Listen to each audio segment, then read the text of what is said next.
Can you have a high earning job as a woman and still be feminine? Is it harder to find a husband when you work a high powered corporate job as a woman? These are the questions we're going to be exploring today. And then we're also going to look at a very viral video of a lot of these women who have gotten Botox done. So we're going to talk about the sort of Botox effect and the conversation around that. And then we'll also talk at the end about one more viral video of these men on some sort of men's retreat. We're going to talk about the behavior that they are displaying in this viral video. But today, the first part of this episode, when we're talking about high earning jobs and femininity, this is kind of a follow-up to my previous episode where we talked about why so many women are struggling to find husbands today. There have been a lot of viral TikToks and Instagram videos of single women coming forward, and some of them are in tears. Some of them are just, really upset and disappointed about the fact that they've been single for a long time and they're just really struggling to find a husband, or at the very least, a long-term boyfriend who wants to embark on a relationship with them. And I listed out a lot of the reasons why I think this phenomenon is happening. And one of the reasons, not the only reason, but certainly one of the primary reasons, is because women are just more professionally successful today than they have ever been in history. And this is a factor that makes it harder to find a husband. And it's not because the woman is particularly less eligible. It's mostly because the eligible pool of men for that woman shrinks significantly when you're at this high-end corporate job. And the reason why I think this is important to talk about is because, as we know, marriage rates have been down recently. And I've just seen an overwhelming amount of women who express disappointment at how they haven't found a husband. I think it's important to get married and have kids, especially if that's what you desire to do. Obviously, we know that strong families are the bedrock of any thriving moral society. And we want to see more people get married, be in love, raise children in a stable home. That's good for our culture. But at the same time, like I said, women are becoming more and more successful. They're climbing the corporate ladder. They're earning more college degrees and graduate degrees. And it's just a time in history where women can do anything they really want to do in society. In fact, we live in a pretty gynocentric society where our society caters more to women than it does to men. So how do these two phenomena relate to each other? Very successful women in the corporate world or in the professional world, and the phenomenon of single women unsuccessfully searching for a husband, because they do, of course, relate to each other. Much of the discourse online lately, especially from the right, and a lot of this is coming from men, is that women who have high-powered jobs just are not very attractive to men. A lot of people are talking about this. We're seeing this, of course, with more of the, I guess you could say, the red pill manosphere sort of online pockets talk about this more. Conservative people in general talk about this. They say that a woman's career is actually not at all something that men consider seriously when they're looking for a wife. And they'll even go as far as to say that a woman who has a high-powered corporate job is actually unattractive to him. And that's not something that he actually likes to see. Having a super successful career or having a very successful business, they say, is not very attractive to eligible men. And they say it's a killer of femininity and it's kind of a turnoff. Is this true? I mean, I think that you can play the devil's advocate and say that really successful men, it does matter to them what kind of woman they marry, because they want to marry a woman who is eloquent, who's educated, who comes from the type of world where he would be proud to bring her to very high-powered events and important scenarios and meet important people. Like, you don't want to just marry some high school dropout or a woman who is not even at all intelligent. You want to bring a woman who can stand on her own. And a lot of times that is the kind of woman who has some sort of professional success before you get married. So, I mean, is that true that men don't really, eligible men, that these sort of high value men, for a lack of a better term, that they don't want a woman who's very successful professionally? I don't know. But first, let's talk about the heart of femininity, because we're asking the question today whether a woman can have a high-powered corporate job and still be feminine. But before we get into that, I want to tell you about our sponsor, Every Life Diapers. Did you know that most diaper companies donate money to abortion funds and support abortion campaigns? That's why I'm so proud to partner with Every Life Diapers. This pro-life company is openly supportive of mothers, children, families, and the right to life. And they have a wonderful product. Both of my kids use these diapers. Not only are they easy to use and they're comfortable, but they're leak-free, so you don't have to worry about those messes in the middle of the night. I have never had a blowout mess since using Every Life diaper with my newborn baby, which is very, very rare. I love the product, and I also, of course, love supporting Every Life and their mission.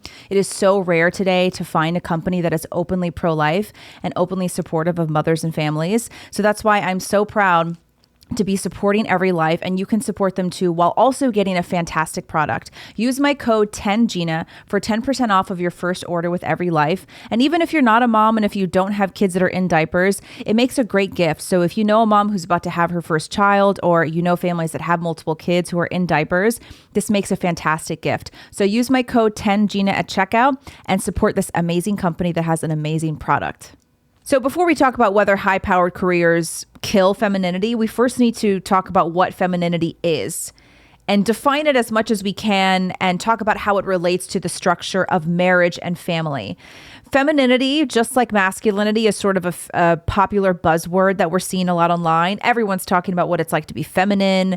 There are a lot of YouTube channels and influencers, content creators who talk about embracing your natural femininity as a woman and how that relates to your personal life, your professional life. And I think there are definitely some very useful creators out there. One of my favorite content creators that talks mostly about femininity, her name is Margarita Nazarenko. She's big on TikTok, and I think she also has a big YouTube. I like most of her videos. You know, there's a couple of things that I, of course, don't really agree with, but for the most part, I actually really like her content. I've showed some of her clips on my show before because I like the way that she talks about femininity. There's a lot of truth to it. She's a married mother, and I like her perspective most of the time. But a lot of the trad grifting and fetishization of trad marriage, trad femininity that we see online today, it portrays femininity as this shallow act of wearing pretty dresses, frolicking in the field, drinking raw milk, making sourdough, baking cookies, putting makeup on. And look, these are all great things. These are all good things. I do all of those things. I make sourdough. I cook everything at home. We drink raw milk. We go to the farm and get raw milk and all that. Most of my friends who are also moms do all of these things. These are all good, but it kind of feels like today, and as I've talked about before about this trad trend, it feels like femininity is sort of a caricature online, and it's just become this weird sort of trad fetishization. And you see a lot of these Instagram reels of girls being like, I don't belong in an office. Feminism totally duped me. I should be milking cows and frolicking with the flowers and baking for my husbands and my babies and milking cows. And it's kind of a side note. It's funny to me that a lot of these e-girls will talk about homesteading and being on a farm because, again, it's a bit of a trendy thing, but they have no idea the hard work that it takes to live on a farm and to manage a farm and to homestead. I think a lot of these e-girls, to be honest, a lot of these girls who talk about how much they want to live on a farm and milk cows, I don't think they realize just how much work it takes. You got to be up at the crack of dawn, if not before, and a lot of animals you have to take care of. It's hard work. It's labor that most of our ancestors did, but it has been commandeered as this aesthetic, this really pretty Instagram aesthetic. And it's an interesting thing to see unfold because it has become, like I said, a caricature of femininity. It's become a costume, a cosplay thing, and it's selling things on Instagram, and it's just the look now. It's trendy. And that's fine. I don't think it's a net negative. I think probably it's a net positive because it probably does encourage some women to think twice about their sort of feminist, their modern feminist, high-powered boss babe lifestyle that seems to be going out of style a little bit. And I don't think there's anything wrong with encouraging women to slow down a little bit and drink some raw milk and cook more at home. Yeah. But at the same time, you have to admit that it is a sort of fetishization, at least, of what a traditional marriage is, because there is so much more to a traditional marriage. There is so much more to being a wife and a mother than wearing pretty dresses, baking sourdough, and carrying a baby on your back on a farm. Like, there's a lot more to it. So let's talk about what femininity is, because again, it's not just these aesthetics that we see online. The core of femininity, you can kind of reduce it down to something as simple as receiving and nurturing. These are the sort of pillars and the foundation of femininity, right? We are the receiving end when it comes to the relationship between masculinity and femininity. Really, the core of being a woman is to nurture. Now, that doesn't necessarily mean that every single woman on the planet must have children. There are women, not many, I mean, most women are called to be mothers, especially when you're talking about from a Christian perspective. But there are certainly women who are called to a different life, especially a more sort of monastic life, a life devoted to the church that is not necessarily devoted to the family. But most women are called to motherhood. And even if you are not called to motherhood, women are called to nurture. And I actually really like what Allie Beth Stuckey said recently. She says this a lot. And I think she was making this point at a speech. She said, all women are called to mother. That is what we are designed to do. That does not necessarily mean that every single one of the women on the planet will be a biological mother, although most will be. You can also mother to adopted children. You can mother to mentees. You can mother to younger girls. You can mother to nieces. You can mother to younger family members. But at the core of femininity, we are called to mother and to nurture. And, you know, it is a bit reductive to say that, but if we really want to boil it down to the main pillars of femininity, that's what you can boil it down to. And then the masculine, of course, is the giving energy. The masculine is what it's the other side of the receiving. If we are receiving, someone has to give. And, you know, even, I don't mean to be crass, but even anatomically, that's the relationship between men and women when it comes to the sacred sex between husband and wife, right? So, you know, in boiling it down to the bare minimum, it's the receiving end. That's what femininity is. Now, that does not mean, of course, nobody is saying that all women should be complete. What's the term? You get walked all over. No one's saying that you should be a doormat. No one's saying that women should not have any sort of voice or opinion about anything. That's not what we're saying. It's not inherently weak to be the receiving energy. It's not inherently weak to be the nurturing energy. But this is often, it's misconstrued. And I think a lot of the feminist tropes make it sound like the natural role given to us by God is inherently weak. And that is not true. I think there is so much strength. I know there is so much strength in being a feminine woman.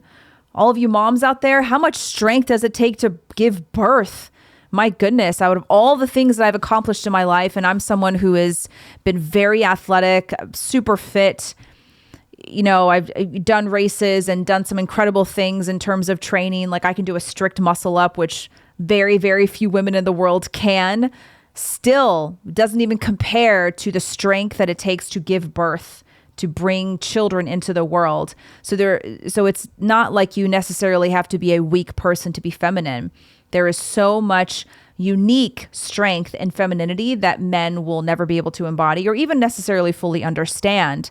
So I think it's important to make that distinction. So now let's talk about the corporate world and these high earning jobs.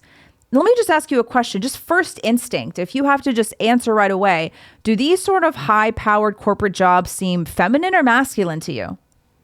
Let's be honest here. These corporate jobs and positions of high earning leadership at the office, they are more inherently masculine. They're performance based. It's all about leadership. You have to be more direct. You have to be a little bit more aggressive. You have to be comfortable with confrontation. Sometimes you have to be disagreeable. A lot of these qualities that are not very feminine. And that's sort of the nature of these corporate jobs of sort of the world of the office. I mean, it was created by men, initially done by men, and women had to make their own place in it. And I'm not saying that women should never ever work these jobs. I'm just saying, let's be honest. These jobs are more masculine. These are the spaces where women, if you want to succeed in these places, you have to be a little bit more masculine. I like to sometimes watch the show Shark Tank. I think it's fun. There is one of the investors, her name is Barbara, I forgot her last name, older woman, she's got short blonde hair, obviously extremely successful. You're not going to be a shark on Shark Tank if you're not very, very successful. And I'll never forget, it was one of the older seasons. There was a female entrepreneur who came on stage and she was presenting her business. I forgot what it was. She started crying. She was like telling her story. She got emotional. And Barbara said very honestly, very matter-of-factly, she says, if you want to be a successful woman in this world, you have to think and act like a man. She says, that's just the way it is. You can't bring these overly feminine qualities into this high-powered world of being an entrepreneur, a successful business owner, a very successful investor. This is a masculine man's world, she said. So you can't bring these feminine qualities into it. If you want to be good and successful in this world as a woman, you have to think and kind of act like a man. And I appreciated that honesty because you don't hear that very often, this sort of modern feminist take. They like to tell you that there's no difference between men and women can fit in the corporate world just as much as men can. But you see this very successful female entrepreneur, and she's being honest, and she's been in that world for decades. I think she's probably in her 60s, maybe even 70s now. She's been in that world for a long time. Nobody knows better than her that if you want to be successful in this world, you got to think and act like a man. And I'm not saying that all the women who work these jobs are masculine women and have no femininity. Not saying that. I'm simply saying the obvious that might be uncomfortable for some people to hear is that these high earning jobs are more masculine, which is why they are usually male dominated. Which brings us to the question now, is it possible for high earning women in these jobs and in these positions of entrepreneurship to be feminine? Do these two things go together? And why is this question important? Because for women who want to get married or who want to ensure that their marriage is and remains successful, it's important for them to maintain their femininity in order for their husband to fully express his masculinity. The two are very symbiotic. They're complementary. If you can't have a masculine man married to a woman who is very, very masculine. It's the more masculine a woman is, the more it's going to sort of overshadow and diminish a man's masculinity. And the other way around, if a man is very feminine, then a woman is naturally going to have to be a bit more masculine. So this question is important because for the women who are wanting marriage or who are married and who are in these types of work, it's important to remain feminine. And as more and more women climb the corporate ladder and go after these high earning jobs, and women are encouraged to go after these jobs, we will see more and more women in these predicaments of maintaining their femininity while also chasing their professional dreams. And I talked about this in that episode where we asked the question, why are so many women struggling to find a husband? And a lot of it does have to do with the fact that these women, of course, they're not doing it intentionally to be less feminine, but they are working these very high-powered jobs. And without really understanding it or even identifying and articulating it to themselves, it does make them act more masculine. And it's really hard to act a certain way, 9 to 5, 5 days a week, and then suddenly switch it off and then go home and go through your social life and act differently. For example, it's hard to act masculine all day long as a woman and to be successful and to climb that ladder. And then all of a sudden at 5 p.m. you have to shut it off and suddenly be feminine in your everyday life with your family, friends, whatever it might be. So it's tough, right? And so like I said, we're seeing more and more women in these jobs. We got to ask the question, how do they keep the relationship between their femininity and their professional life? I think it's a bit reductive to say that your femininity hinges on your job. So that's not what I'm saying. Of course, it's not impossible to remain feminine. But one of the ways that having these high-powered jobs can cause a rift in relationships is by these women ending up mothering their husbands. Okay, so I mentioned, what's her name? Margarita Nazarenko. She has some really good videos about the difference between mothering and nurturing.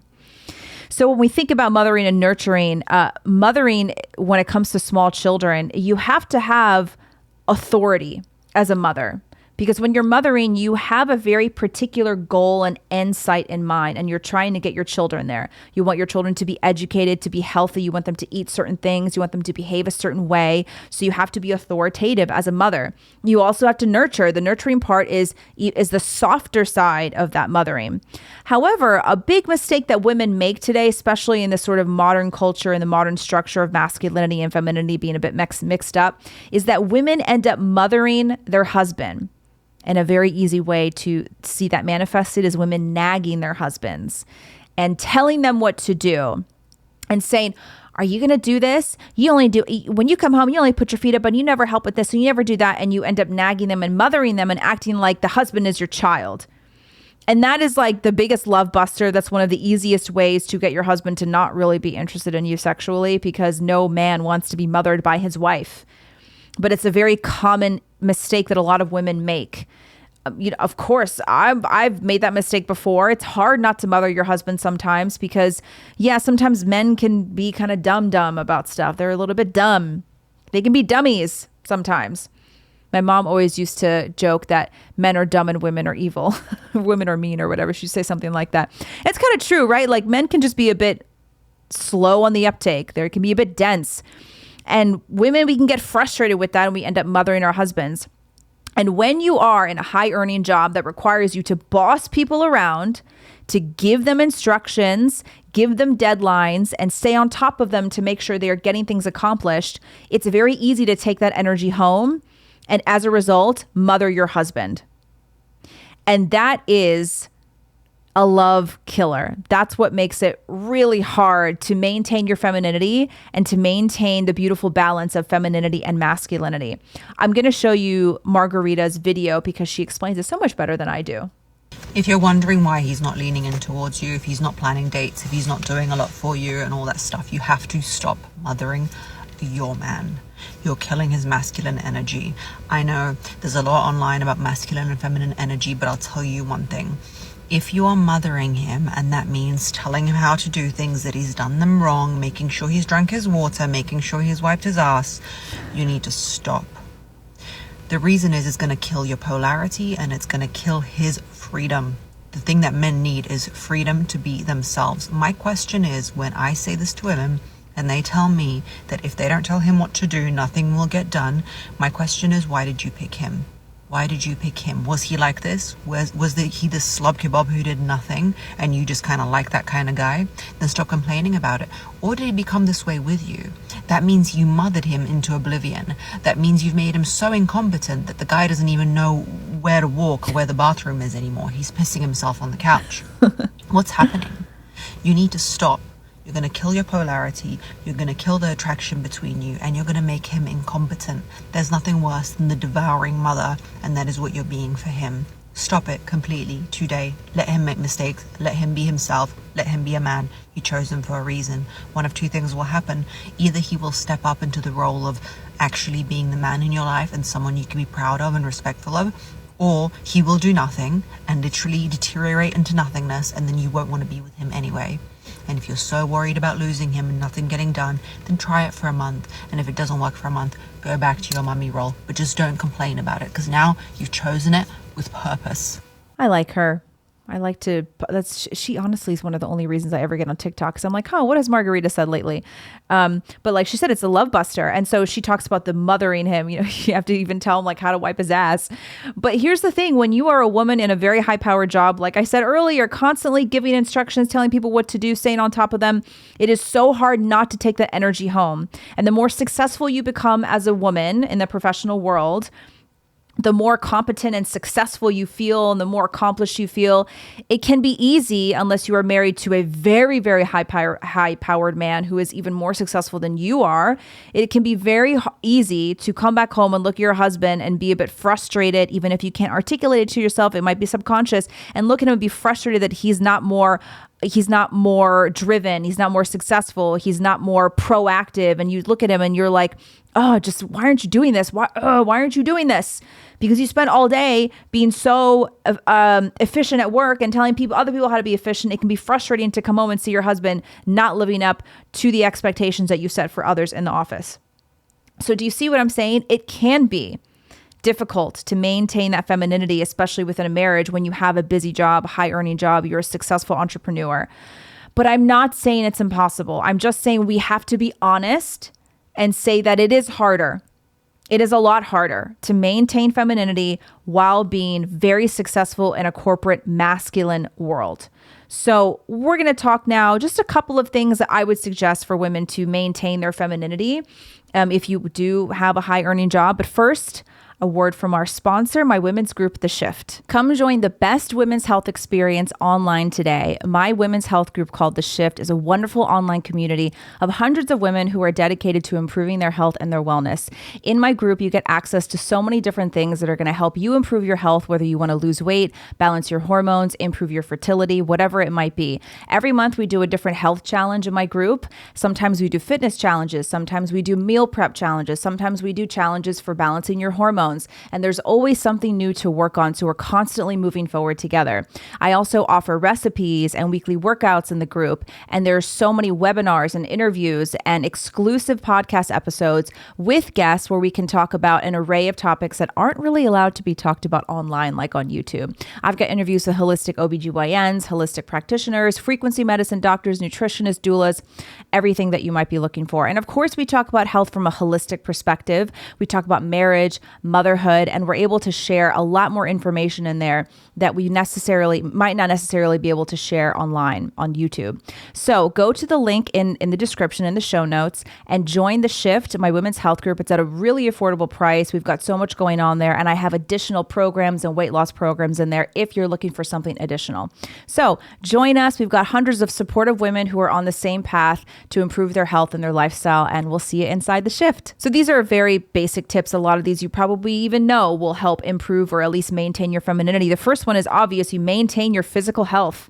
Your physiology is deeply connected to your femininity. It's the foundation of it. You cannot be properly feminine and soft and nurturing in the world if you are not healthy yourself. If your hormones are all out of whack, if you don't have a regular menstrual cycle, if you're not eating well, if you're not moving your body well, if you were not sleeping enough. And unfortunately, a lot of these things fall to the wayside for women, men too, but more so women, because our hormonal cycle is different. It takes a lot more attention. It's much different than the 24-hour hormonal cycle that men have. A lot of these women who work these very successful high corporate jobs, they lose a lot of this health. They often struggle with dysfunctional hormones, irregular cycles, etc. So no matter what kind of job you have, if you want to maintain your femininity, you have to be vigilant about your health. Make sure you have a regular menstrual cycle. Eat healthy. Cook for yourself. Do not be addicted to these ultra-processed foods that are going to disrupt your hormones, make you tired, make you cranky, change your brain chemistry. Literally, we know that ultra-processed foods, they change your brain chemistry and they make you dumb and they make you tired. They make you lazy. So you have to, and adding to this, when you do all this, you also have optimal fertility. A healthy woman in her childbearing years is fertile. And I know we don't want to say this because even women who don't really want to have kids, why are they worried about their fertility? They're connected. If you are healthy in your childbearing years, you are fertile. So a lot of these women who are very successful professionally deal with a lot of stress. They struggle to get pregnant. That's because they're not healthy and they're not very fertile. So no matter what kind of job you have, if you want to stay feminine, you have to take care of your health. You have to make sure that you are eating well. You are managing your stress. That is like one of the most important things when it comes to professional success with women. They don't understand how much emotional stress affects their physical health and their hormones. It's like they don't really want to admit it. They're like, I feel fine. I can do this. I can do a high-powered job. I can make it happen. But meanwhile, they're just destroying themselves with all of the stress.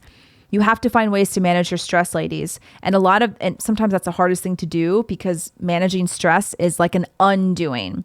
It's not like you get to check off all the things on your to-do list and you're less stressed. You have to really slow down, do daily breathing exercises, mentally lower your own stress. Do not allow yourself to get super stressed with things going on at work and in your personal life. That's why, like I just promoted The Shift, my women's group. Join a women's group, work with somebody or a health coach who can help you get all of these things in order, because the healthier you are physically, that is going to make it much easier for you to have good mental health, have stable emotions, and thus have peak fertility and femininity. Secondly, who do you surround yourself with? Be very particular and strategic about the people in your life.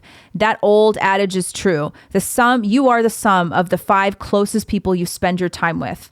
Are you spending time with women who are also feminine, who are nurturing, who are interested in their own health and in their own femininity? Or are you hanging out with just guys all the time? You hanging out with masculine women? Who are you hanging out with? Because that is going to inform a lot of the way that your brain functions and the way that you end up acting, even in ways that you may not understand, again, subconsciously. So many of the things we do and say, they are related deeply to our subconscious. So be very particular about who you spend time with. And it could mean that you have to invest your time in a community. Best thing you can do is invest your time in a Christian community. Find an Orthodox Christian parish around you. Get acquainted with other women who have similar values as you do. And that's going to help you not only maintain your health, but also maintain your femininity. Number 3, make sure you are nurturing on a regular basis. If you have a job that keeps you really busy, that's fine. But make sure you're nurturing somehow, whether it's volunteering, helping those in need, mentoring a younger girl, maybe a college student, something that allows you to express your nature of nurturing. Is that the way to put it? Something that allows you to express your inherent desire to nurture, because every woman is biologically designed to want to nurture. I know that is quite offensive to some people, but it's true. And I don't know, maybe you even have a pet that you want to nurture. I mean, don't become the crazy cat lady that thinks you are a mom because you have cats at home, or I'm a dog mom. I can't stand that when people put dog mom in their bio. You're not a dog mom. You have a dog. You're an owner of a dog. It doesn't mean you can't love the dog and be nurturing to the dog. And I'm like a massive animal lover. I've always had pets. Anyway, if you can find a pet, find an animal to nurture. Just find ways to nurture. Cook or bake for your friends. Host dinners at your home. Hosting is actually one of the best ways to ignite your femininity, honestly, because when you host people over, even if it's just a few friends for dinner, and you set up the home, you prepare meals. There's so many little parts of hosting that you can learn to be caring and giving to others. I think it's a really nice practice for young women. I used to just love doing little hosting brunches or hosting like a little cookie party. Even when I was in college, I loved doing that. My boyfriend at the time, I had to tell him, hey, bring all your friends over. I would love to practice cooking for them and stuff. That's a really nice way to learn how to nurture more, is have people over into your home. You want to make them feel welcome. You want your home and your hosting to be a great experience for them, something that they remember, give them good food, make them feel like they are deeply cared for. And of course, this is a really important one too. Be careful of who and what you consume online. Everyone's chronically online these days. Everyone is scrolling through all the social media sites. Okay, don't doom scroll and stop consuming all of the masculine, aggressive stuff online. Like all of the politics and all of the debates and the outrage content. It's so easy to get sucked into that because that's how it's designed. They want to keep you there. They want you to keep scrolling. They want you to comment and get into fights with strangers and all of the nonsense that goes on Instagram, TikTok, Twitter, wherever. But just be careful. Be intentional about what you consume. Guard your heart and your mind. Stop watching the TV shows and movies that are super violent and all about the masculine stuff. This sounds silly. It's like, who cares what kind of TV shows I watch? It matters. What you consume matters, especially if you're trying to maintain your feminine energy. I remember when I was first pregnant, my mom told me, don't watch anything violent. You should be looking at pretty things when you're pregnant. You should be looking at flowers and nature. Don't watch the crazy stuff where there's blood and war and all that. And I laughed at that at first. And the longer I got in my pregnancy, I was like, Mom is right. My mom is right. When you're growing a child inside of you, you want to consume beautiful things. She says, look at pretty things. Look at flowers. Same thing. When you're trying to be feminine, you want to consume things that are going to feed you and feed your femininity. So don't hate follow people online and constantly consume all the stuff that makes you angry or agitated. Don't do all that. You want to guard your heart and guard your mind. And that's really, really going to help you maintain your sanity, number one, going to maintain your mental health, your emotional stability, and maintain your femininity.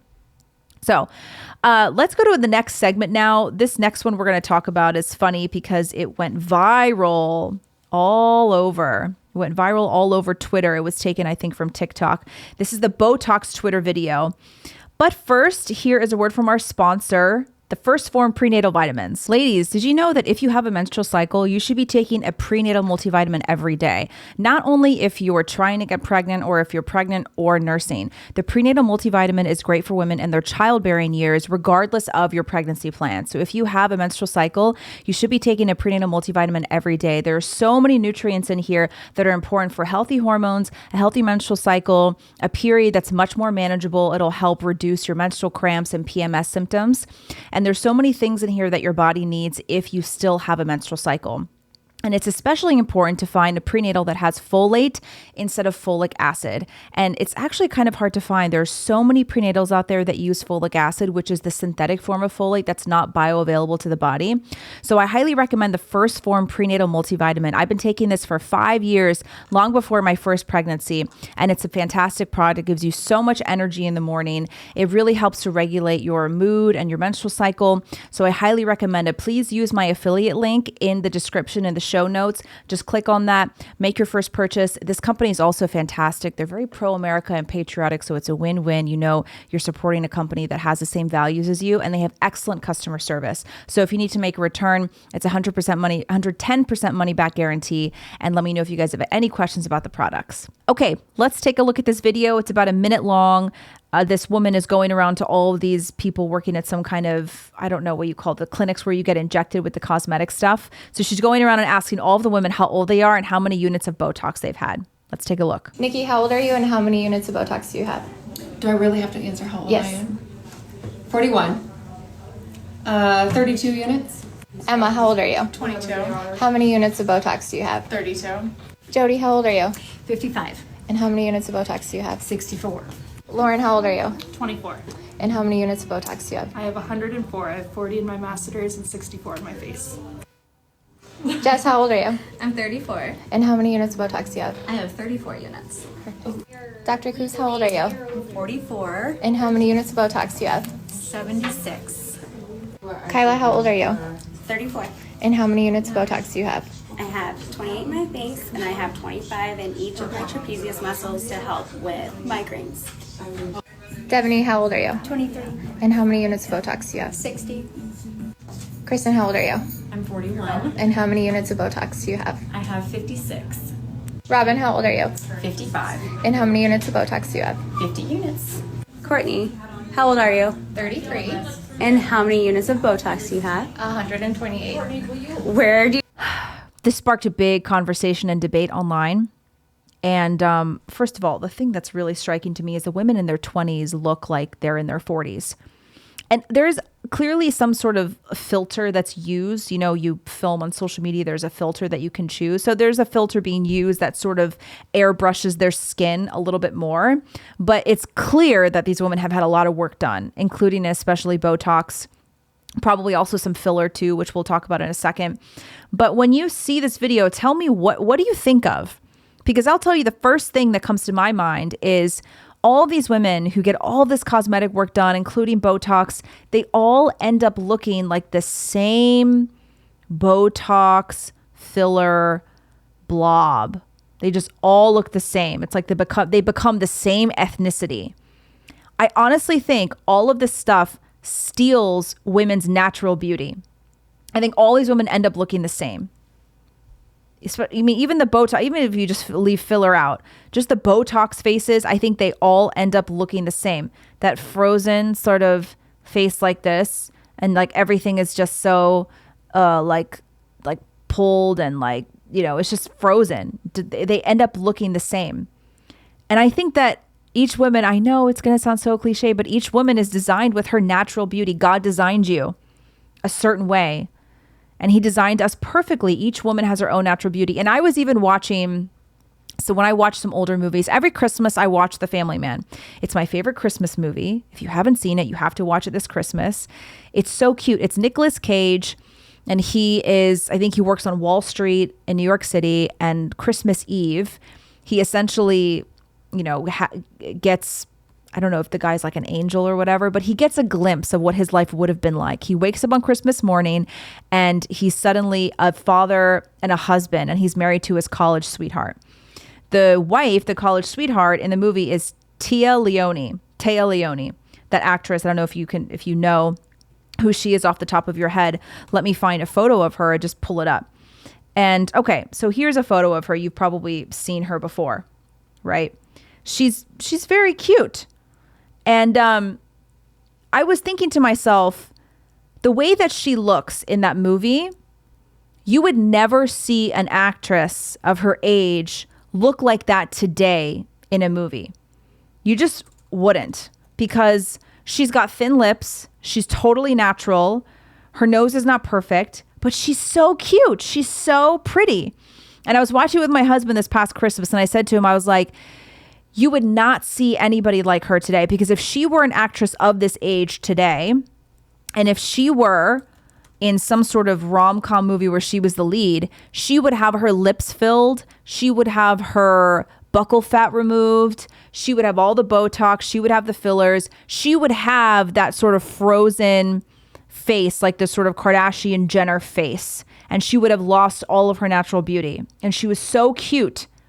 And I think about a lot of the actresses in the early 2000s or even the early 2010s, where these women they were just natural, and they all looked different. They all looked unique.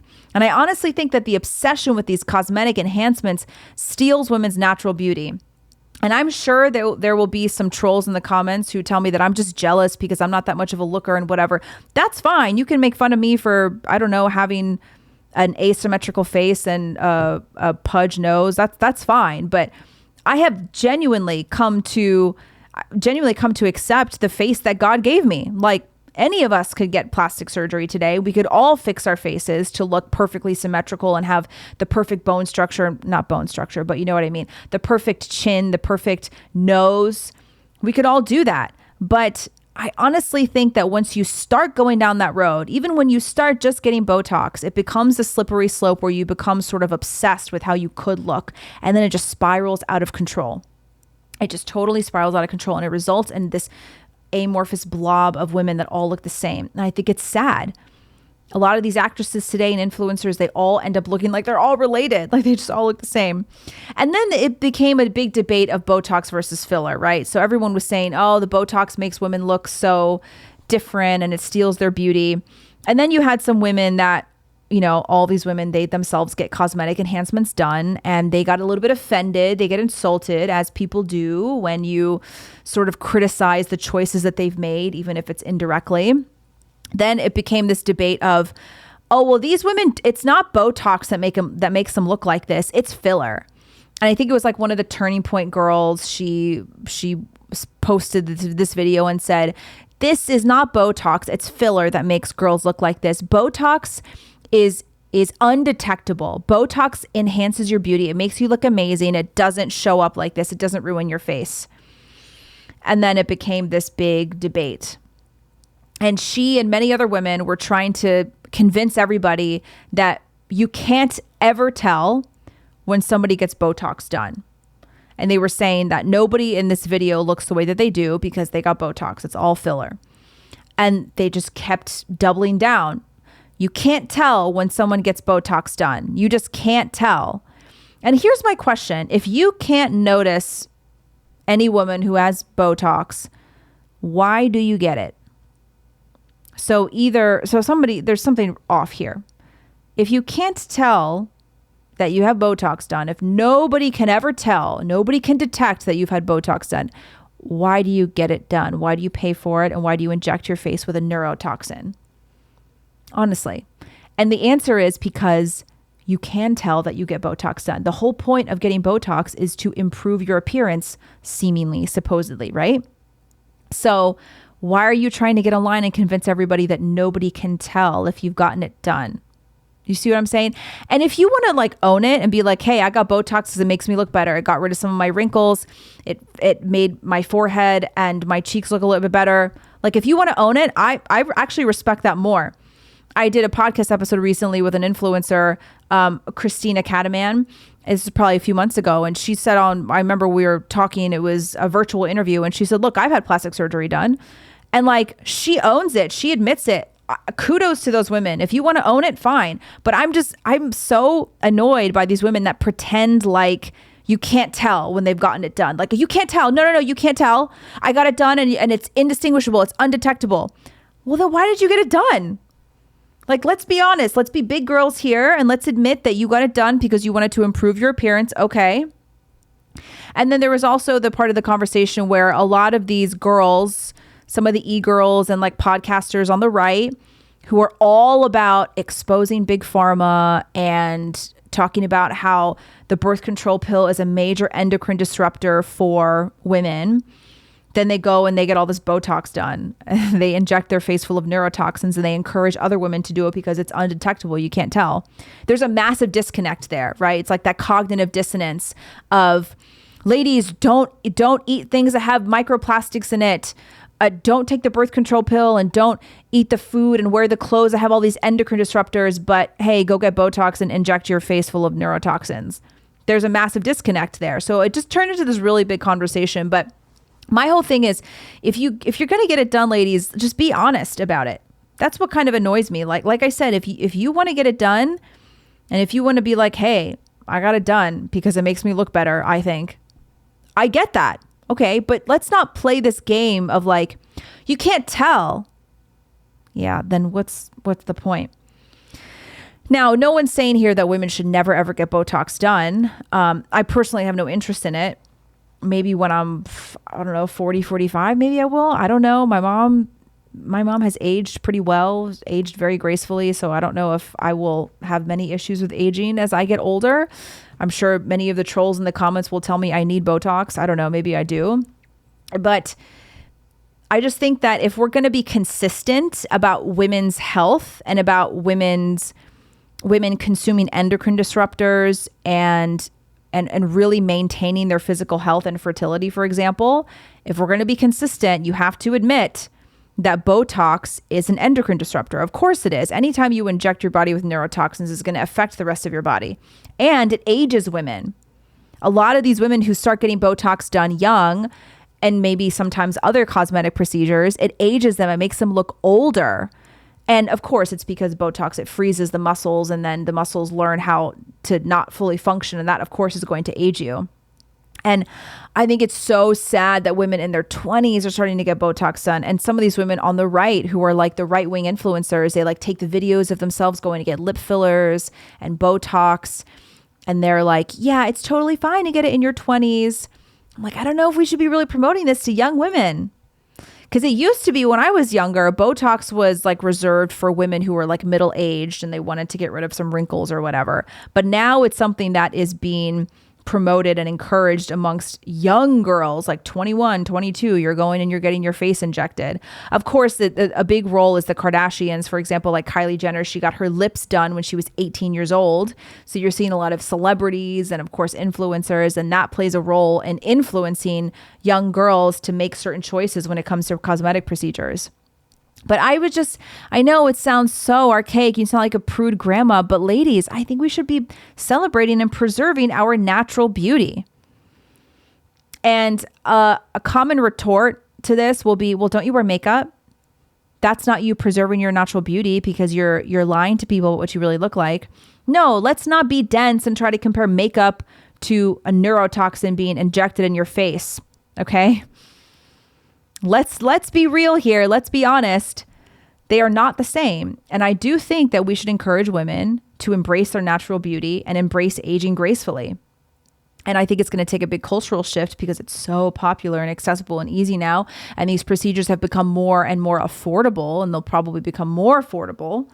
But I think it's better to encourage women to age gracefully. Okay, let's watch one more segment and then we'll be done. This one is a bit funnier. I'm not going to play the actual sound of this because I'm going to get the copyright strike. So for those of you who are just listening to the audio, I'll have to narrate it to you. Okay, so I will read out what's on the screen and I'll kind of narrate. So first, before I start the screen says, "This is what happens when a man finally lets go of the pain he's been carrying and embraces his true power." Let's play it. So there's a guy who's being held and his back is rubbed by two guys. He's crying, screaming. He's crying on the ground in the grass. Ah. And there's another guy. He's screaming and he's crying. There's three men around him rubbing his back and rubbing it. Now the guy is being held up in the air. Now the guys are talking to each other, gazing into each other's eyes. Okay. And now they're all shirtless and yay, they're so happy. Okay. So it's very gay stuff happening here. And then Malcolm Flex, I like his account.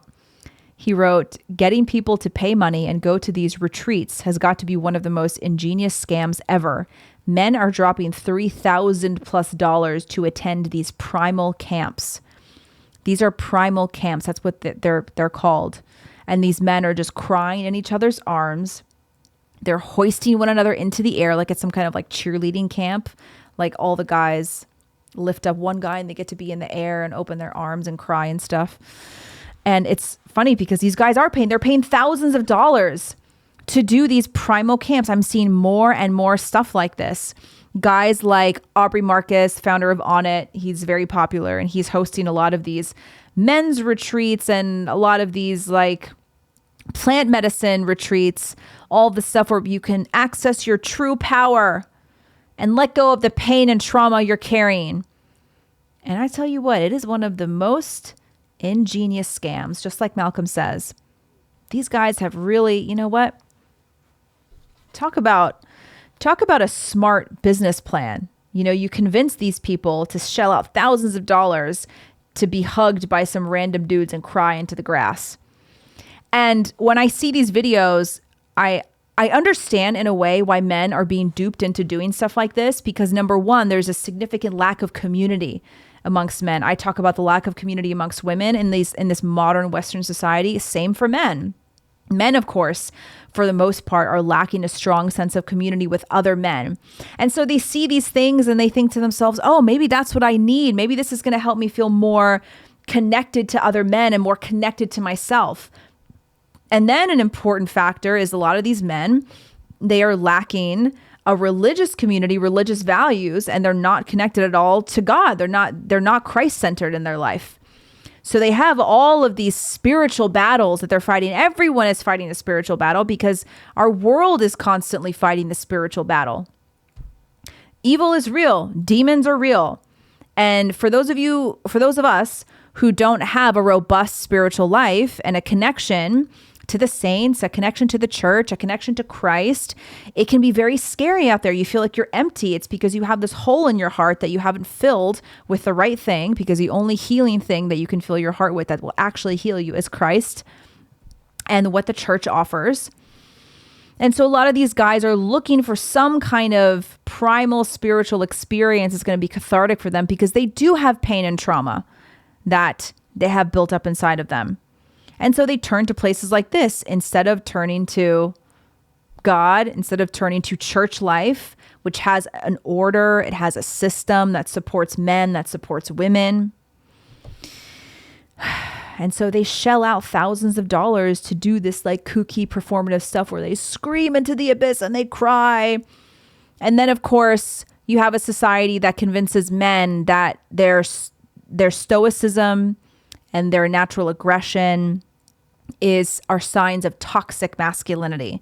And our society tells men that they should cry, that it's healthy to show these emotions all the time, that it's healthy to display tears and to cry.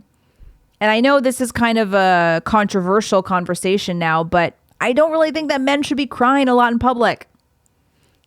I think it was Matt Walsh who went viral a while ago, and he said that a man should never cry unless like their father dies or they're at some kind of funeral. And there may be some concessions, like when your child is born, you can shed a few tears. But I think the truth of the matter is it is a bit of a turnoff for women, especially when we see men just cry, especially if they cry very easily. And I think that men are we talked about femininity a lot today. Let's talk about the masculine role. The masculine is the groundedness. The masculine is the steady. The masculine is like the order when it comes to society, when it comes to family and structure.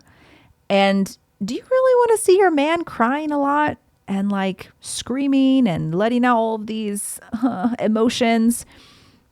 It doesn't really have you put much faith in the men leading our country, does it? Now, of course, nobody's saying that men don't have emotions. It's not what we're saying. But I think that men are and should be dealing with their emotions in a different way because they're obviously wired much differently. So when I see stuff like this, it's just another pillar of the emasculation of men. Is emasculation a word? I think it is. But making men more feminine, making them less masculine. And it's all also all a part of this new age spirituality. The new age stuff is just taking over our culture. So much new age stuff happening in Western American culture. It's everywhere now. You even have women who are embracing witchcraft, not ironically, seriously, earnestly embracing witchcraft. And plant medicine has become very popular now.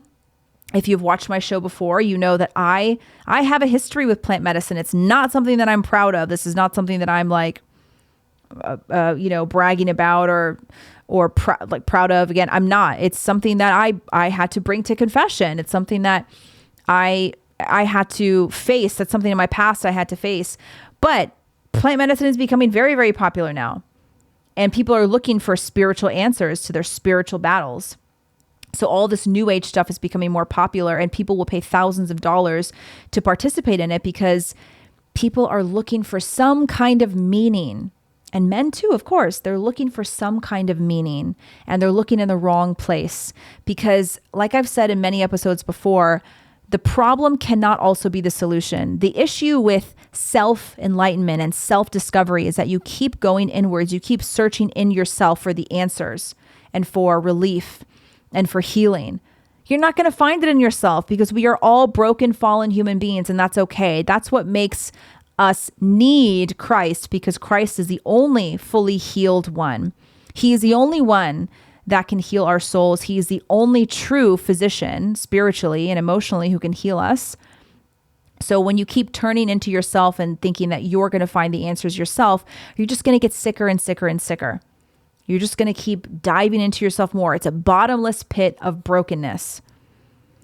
And that's the joy and the reward in turning to Christ because that's where we find healing every day. That's where we can find theosis.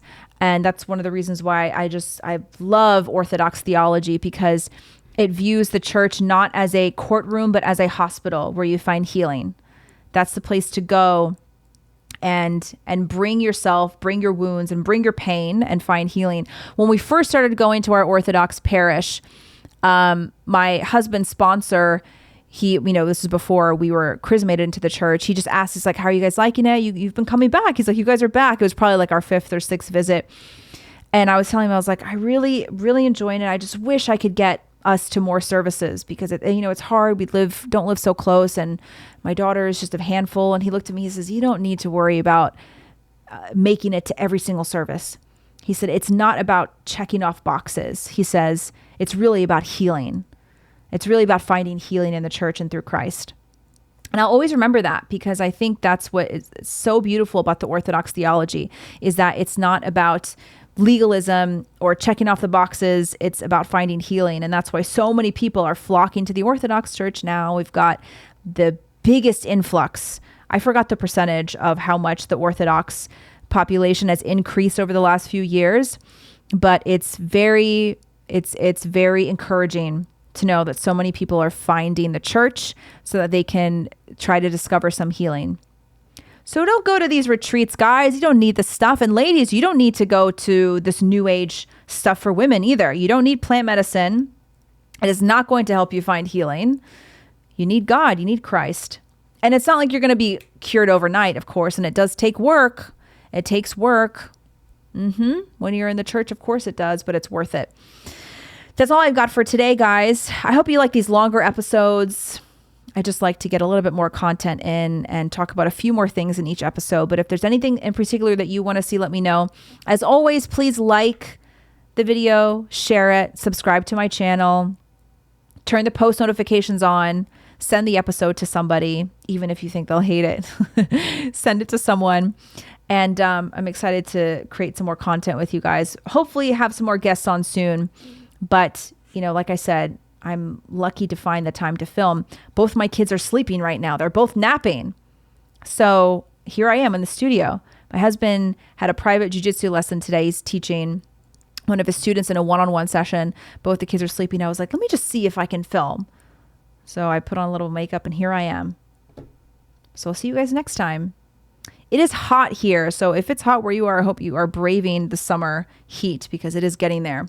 Take care, everybody. We'll see you next time. Bye-bye.